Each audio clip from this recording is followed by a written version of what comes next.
All right, Miss Roberts, we're sorry you had car trouble this morning. I'm glad you could make it. Commissioner Elam had a little car trouble too, so it's going around. So don't feel bad. Whenever you're ready.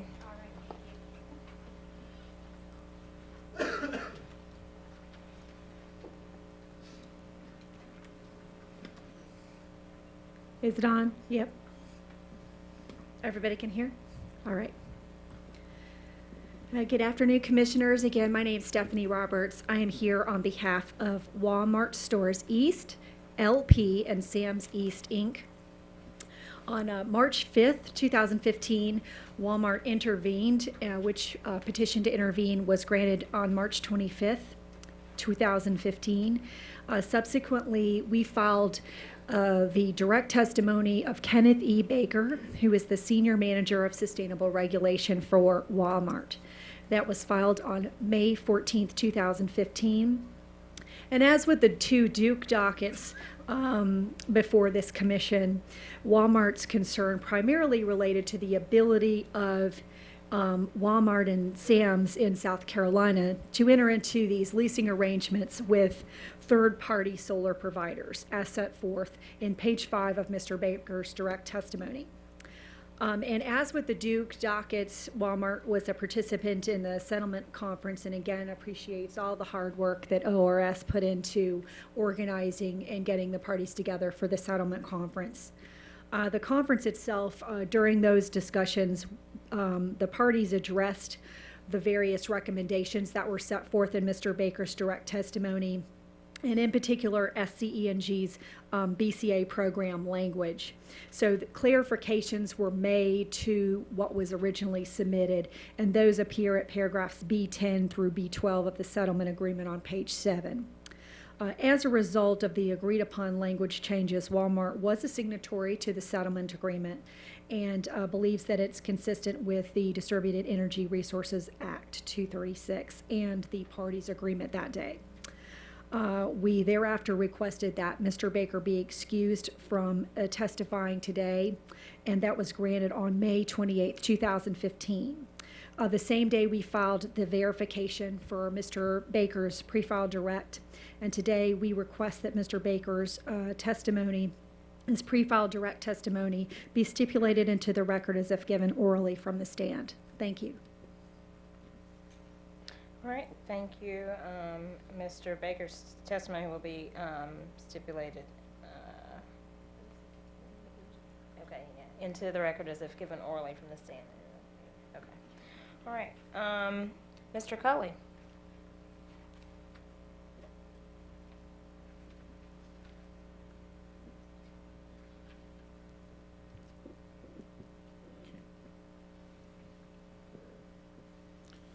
Make sure we're on here. Thank you, Madam Chairman and members of the Commission. At this time, task would like to call Justin R. Barnes. So please.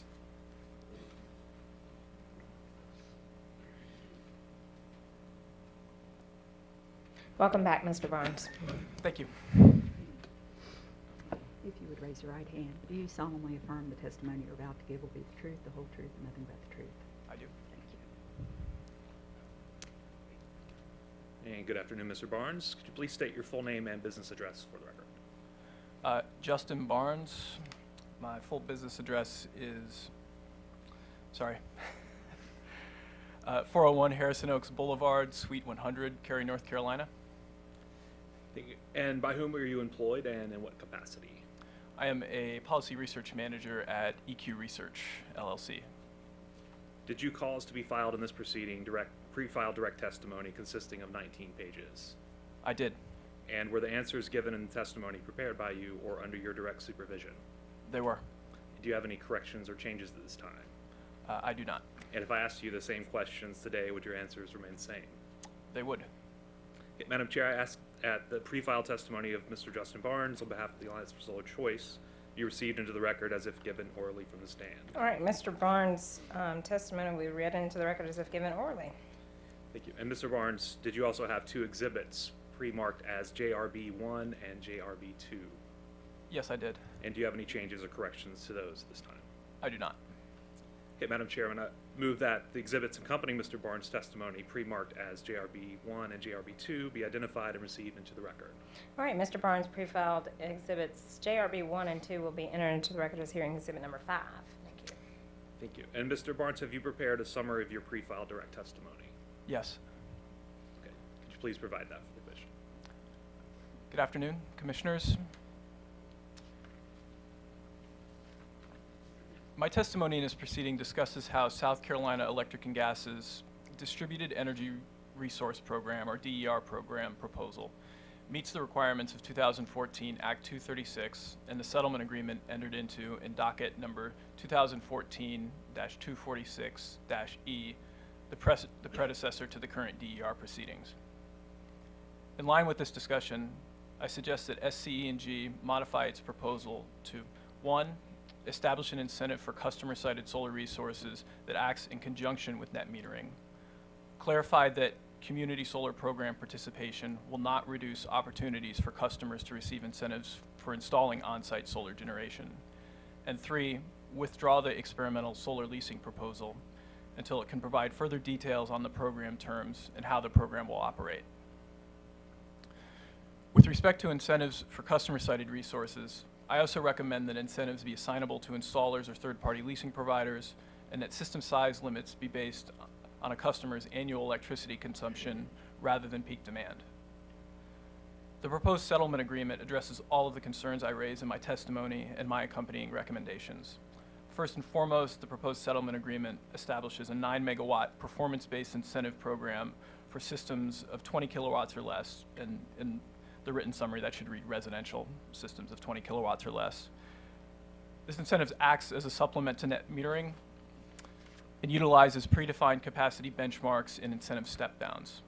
This type of program design promotes market certainty for prospective solar customers and solar providers, encourages optimal siting, operation, and maintenance of participating systems, and allows maximum program budgets and costs to be known in advance. As a consequence of these virtues, this type of incentive model has been utilized throughout the country in many state and utility incentive programs and has proven to be effective at stimulating the development of customer-sited solar. In addition, the proposed settlement agreement eliminates my concerns regarding whether community solar participation would reduce the availability of incentives for on-site solar generation, since the 9-megawatt program target is not affected by participation in the company's proposed community solar program. Finally, the proposed settlement agreement incorporates the recommendations I make in my testimony regarding incentive assignability, the methodology for establishing system size limits for incentive program participation, and the withdrawal of the experimental solar leasing program. For these reasons, the Alliance for Solar Choice supports the proposed settlement agreement and requests that the Commission approve it. This concludes the summary of my testimony and how it relates to the terms of the proposed settlement agreement. Thank you. And Madam Chairman, and Mr. Barnes is available for questions from the commission and non-settling parties. All right, any questions from non-settling parties? Commissioners? Commissioner Fleming? Good afternoon.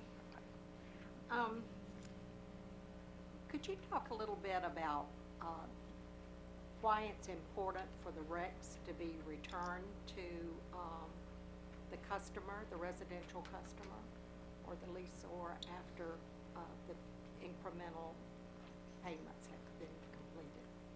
Certainly. So, this is probably, I guess, from a maybe like a legal standpoint, less important for residential customers than it is for commercial customers.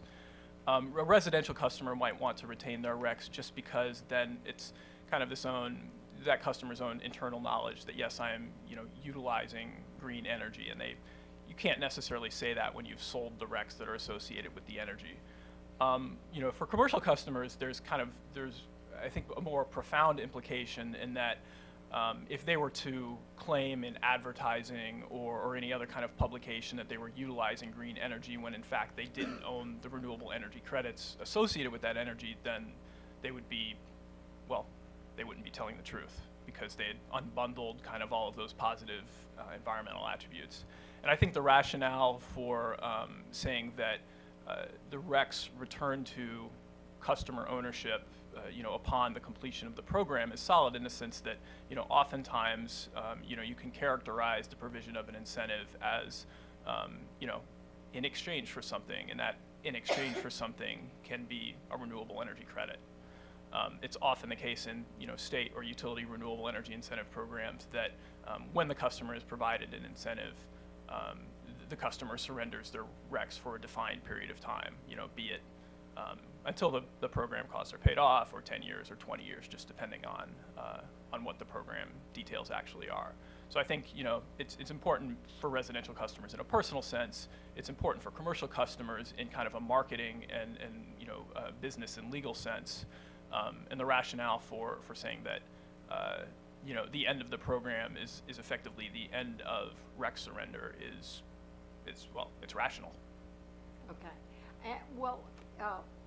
Once this happens, or even before, is there a need for additional education or outreach to talk about what the potential benefits are? I guess more to the commercial customer or to the leaseor? I'm sure the leaseor understands.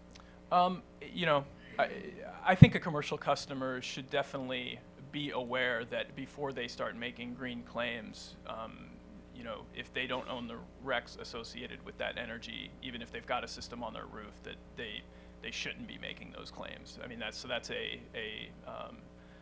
element of knowledge that they should be aware of.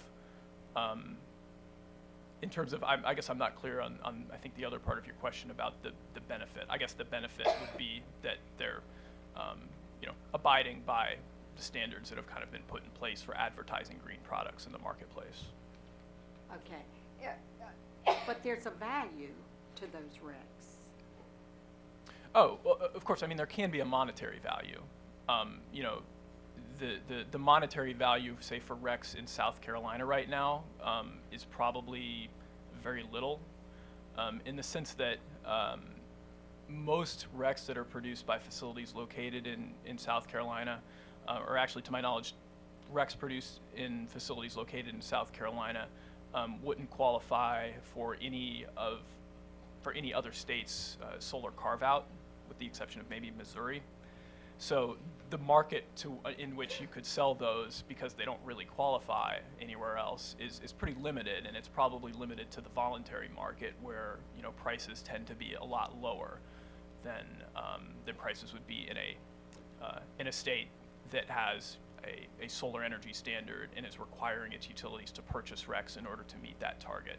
So from a monetary standpoint, the value of South Carolina RECs these days is pretty low. But it could be, they could give them to like the PACE program? Yes, they certainly could. Yeah, okay. So that would, Certainly, yeah, there's a value in that, and I don't recall the precise amount that PACE pays for RECs through that program, but I believe it's on the order of 5 cents a kilowatt hour, and that might be the standard rate. pardon me. Oh. I'm sorry, I was interrupted. I've got to eat my mic too, so.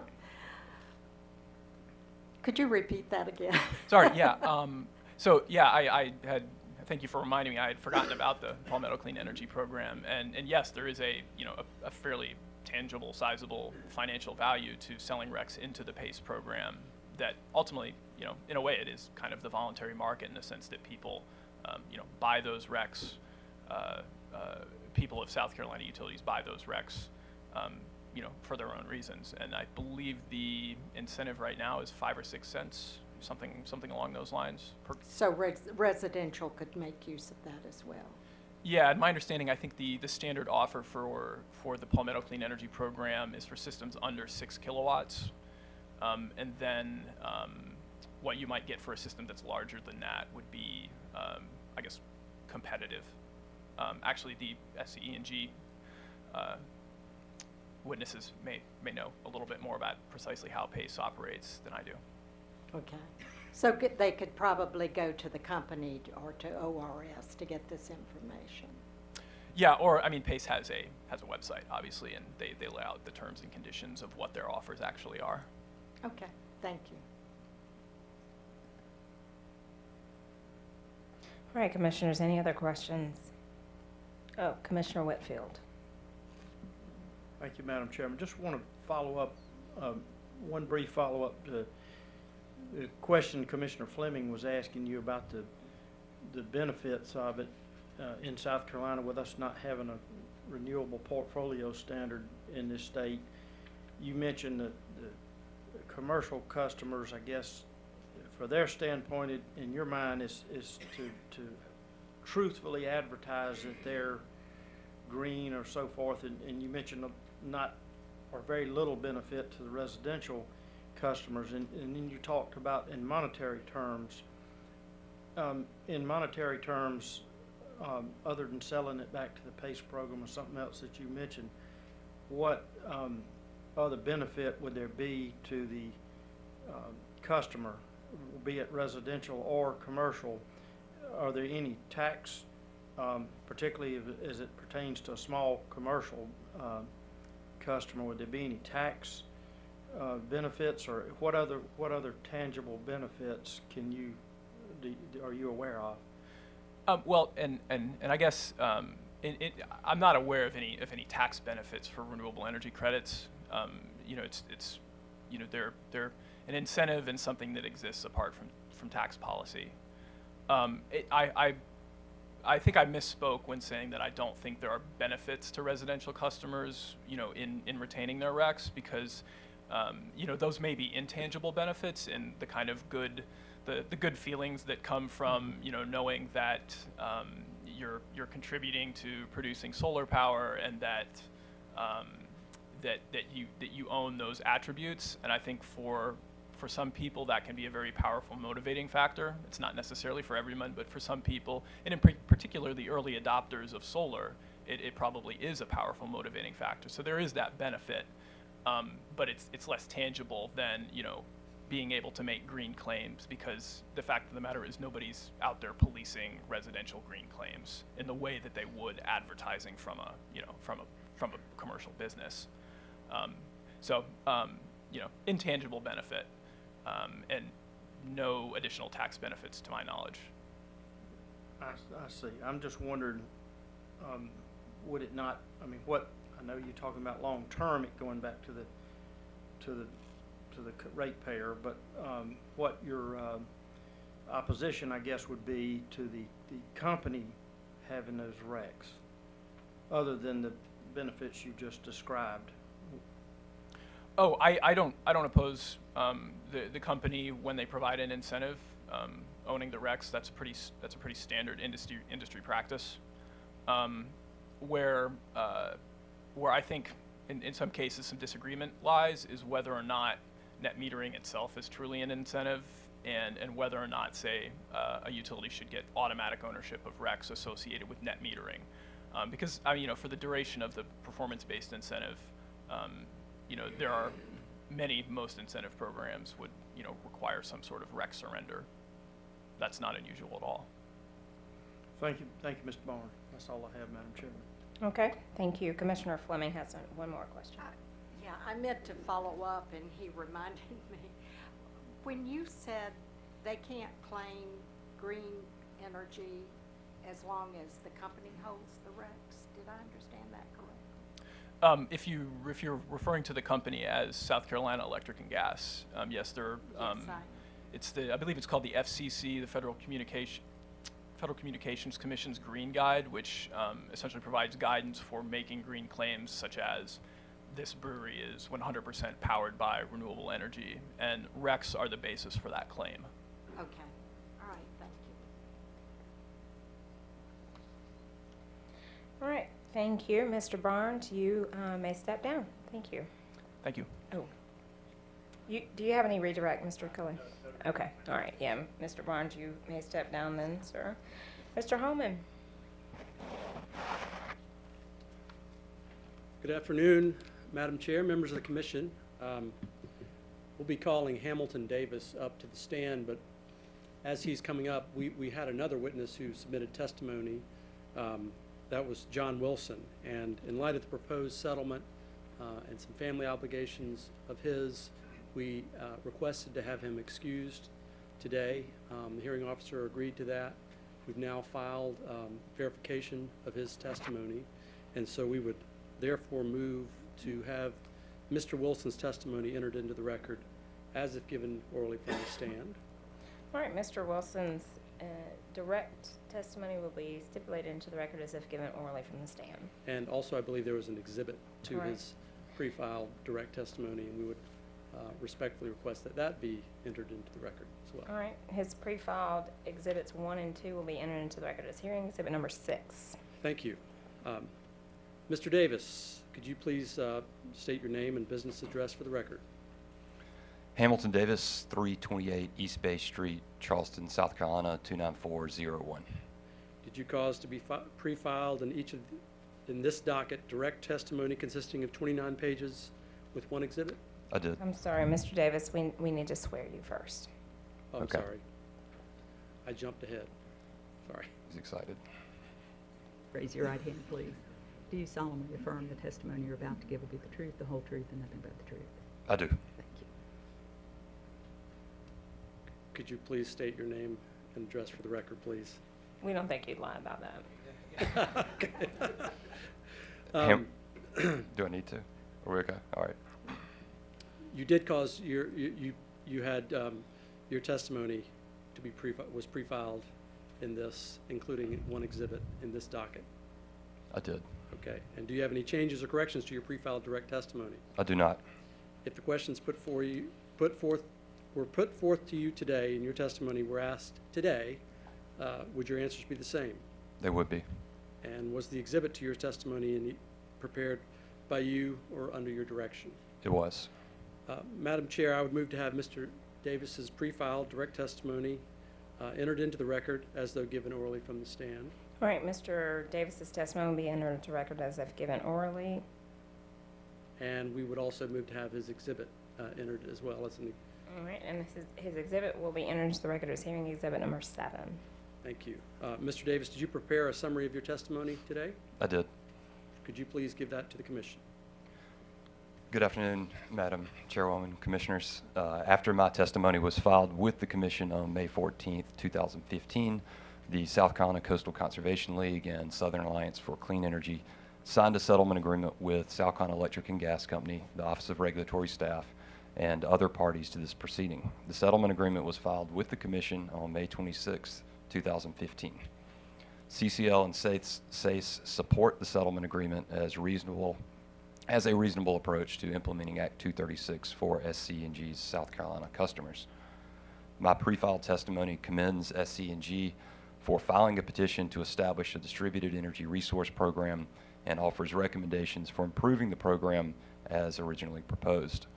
First, I recommended that SC&G not count community solar subscriptions towards meeting Act 236's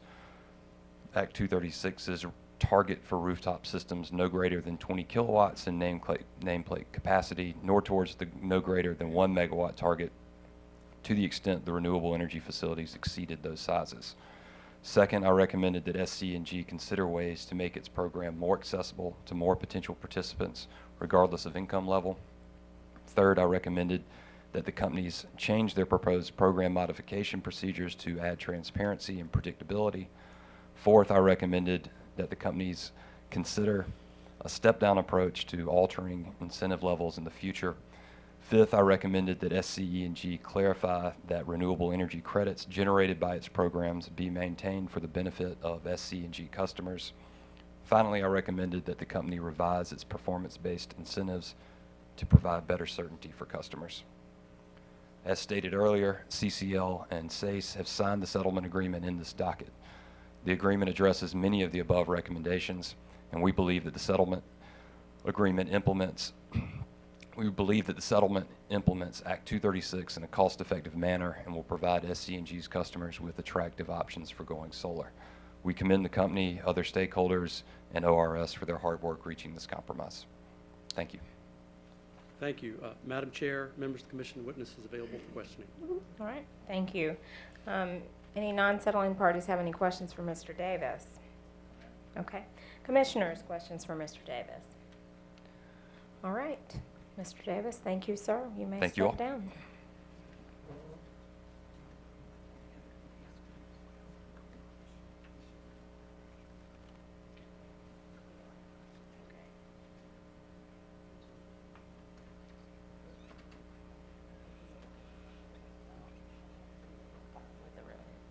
I'm sorry, Mr. Hall, is it?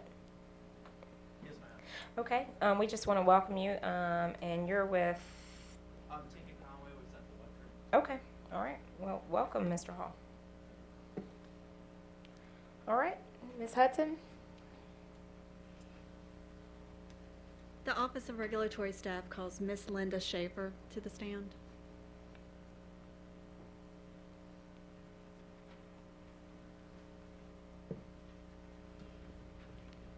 Will you raise your right hand, please? Do you solemnly affirm the testimony you're about to give will be the truth, the whole truth, and nothing but the truth? I do. Thank you. Miss Schaefer, would you please state your full name and occupation? My name is Linda Slayer Schaefer, and I'm an electric utility specialist at the Office of Regulatory Staff. Did you file 12 pages of direct testimony in this case on May the 14th, 2015? Yes. And did you also file 8 pages of settlement testimony on May the 29th? Yes. Do you have any changes, additions, or deletions to either of those testimonies? No, I do not. If I asked you the questions that are in your direct and settlement testimony again today, would your answers remain the same? Yes. Do you have a summary of those 2 testimonies? Yes. Would you please share that with the commission? Sure. The purpose of my direct testimony was to... Speak into that mic, please, Ms. Schaefer. The purpose of my direct testimony was to provide an overview of the Distributed Energy Resource Program Act, or Act 236, to describe the company's proposed Distributed Energy Resource Program, which we call DERP for short, and to make recommendations regarding the company's DERP. My testimony also addressed cost recovery and the company's plans to meet the goals of Act 236. ORS had a number of modifications or potential modifications to suggest to the company's DERP. Among those were accelerating the utility scale build-out, clarifying language in the petition, filing tariffs, postponing the approval for the lease finance program, ensuring accessibility to low-income customers and commercial and industrial customers, and amortizing capital cost. My testimony also addressed program modifications, the formation of a DERP advisory group, and cost recovery. Subsequent to the filing of my testimony, ORS entered into a settlement agreement with a number of parties in this docket. The 3 parties that did not sign on to the settlement agreement have advised ORS that they support it. The settlement agreement modified the company's plans for the utility scale build-out and the eligibility requirements for the bill credit agreement. It also created a performance-based incentive to be used in conjunction with residential net metering. The settlement agreement also defined appropriate system sizes, provided a time frame for filing tariffs. It spoke to the ownership of RECs in the future and addressed community solar cost and whether the community solar capacity should be used to meet compliance requirements in Act 236. The settlement agreement provided additional clarification for program modifications, the DERP advisory group, and cost recovery, including the definition of accounts.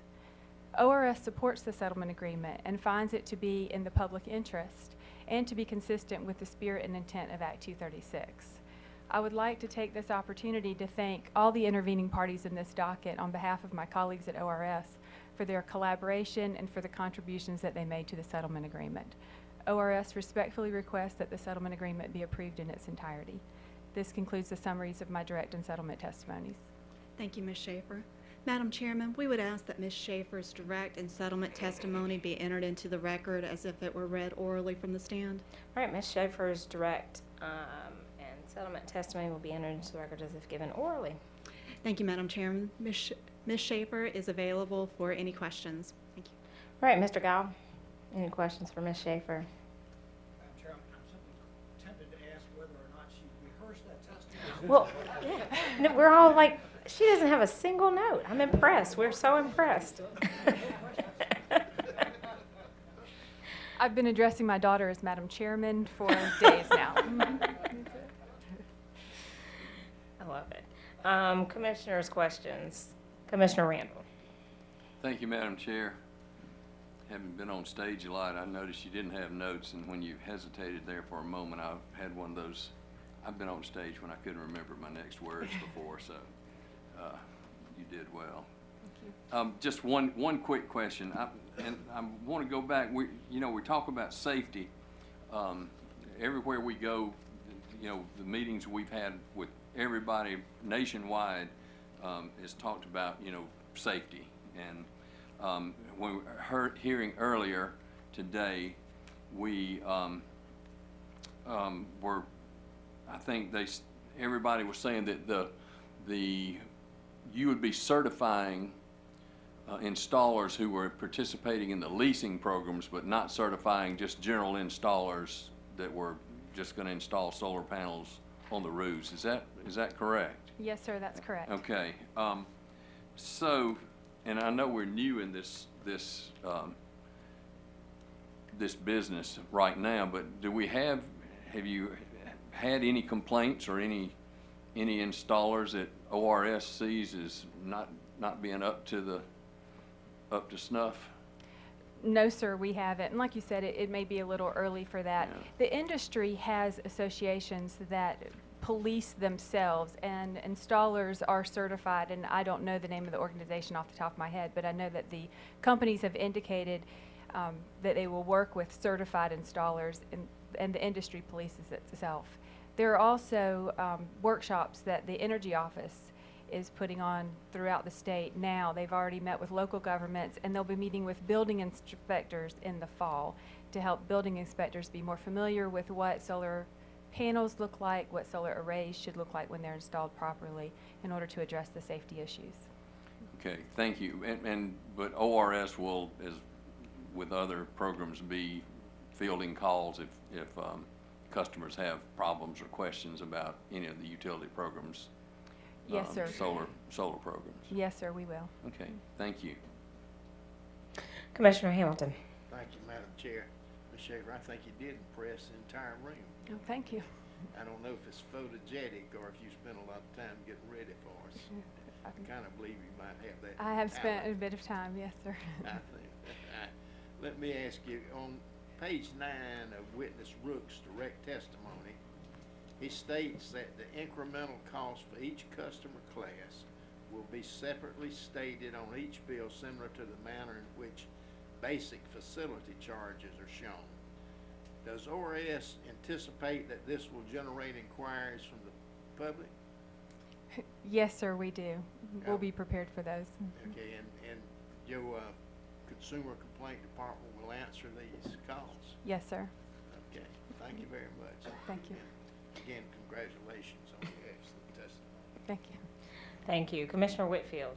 Thank you, Madam Chairman. Good afternoon, Ms. Schaefer. Good afternoon. I think as Mr. Guile and two of the commissioners have pointed out, we've all noticed and were impressed with no notes and thought you did a wonderful job, as already mentioned. But you may remember in the previous hearing, I think you were in the audience, and I asked a question to Ms. Ford and almost gave her the opportunity to punt to you, and she did not. But now that you are front and center, I'm going to ask a similar question to you, and it's come up several times in the hearing today and in the testimony about the carrying costs and of the under recovered balances. And you heard Mr. Rooks say that we would start over again each year, would start all over with the balance. Of course, Commissioner Hamilton just asked you about some concerns from ratepayers about those charges. But my question to you is kind of what it was in the other hearing to Ms. Ford. How concerned is ORS that under-covered balance might grow to a big number like we've seen in some, and I know you've testified in some of the fuel proceedings. Could you share with me ORS's concerns along those lines as to how those balances might be managed and what we could expect there? Well, one way we've sought to manage the under-recovery is by being very specific about the carrying costs. You'll see in this settlement that the company will earn the weighted average cost of capital on the carrying costs associated with the capital investments, but only 3-year Treasury plus 65 basis points on the the O&M. And so that will be one way to limit the carrying cost and the under recovery. And another way is something that y'all have mentioned already, which is bringing the amount that exceeds the caps back into a general under recovery lump sum and reallocating every year. That will help to control keeping that under recovery dragging on for decades. And then, what ORS always does, which is examine costs for prudency and make sure that the money that's being spent is being spent wisely and in compliance with the law. Well, thank you, Ms. Schaefer, and we trust that ORS will be on top of that. I think we'll be doing lots with the DERP here in the future. Well, thank you. That's all I have, Madam Chair. All right, thank you. Commissioner Howard. Are you ready?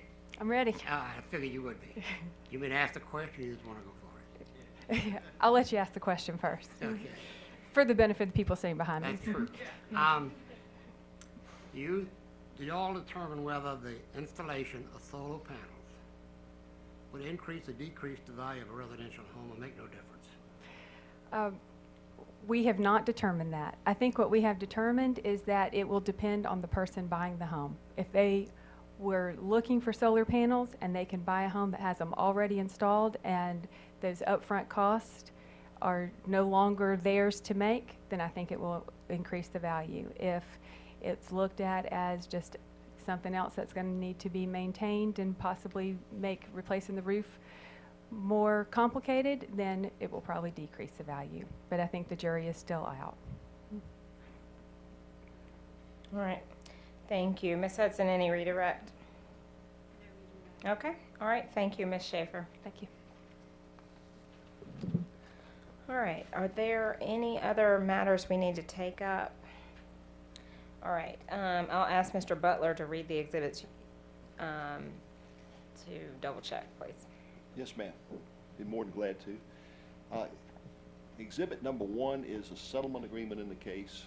Exhibit number 2 is Mr. Vietzkin's materials submitted earlier as a public witness. Exhibit number 3 is Mr. Raftery's pre-file direct exhibit. Exhibit number 4 is Mr. Rook's pre-file supplemental direct exhibits. Exhibit number 5 is Mr. Barnes' pre-file direct exhibits. Exhibit number 6, Mr. Wilson's pre-filed direct exhibits. And exhibit number 7 is Mr. Davis's pre-filed direct exhibits. And that does complete the list of exhibits, Madam Chair, that I have at this time. Okay, thank you. Proposed orders by July 1st, that's a Wednesday, is that fine with everyone? Okay, excellent. Well, oh, I'm sorry.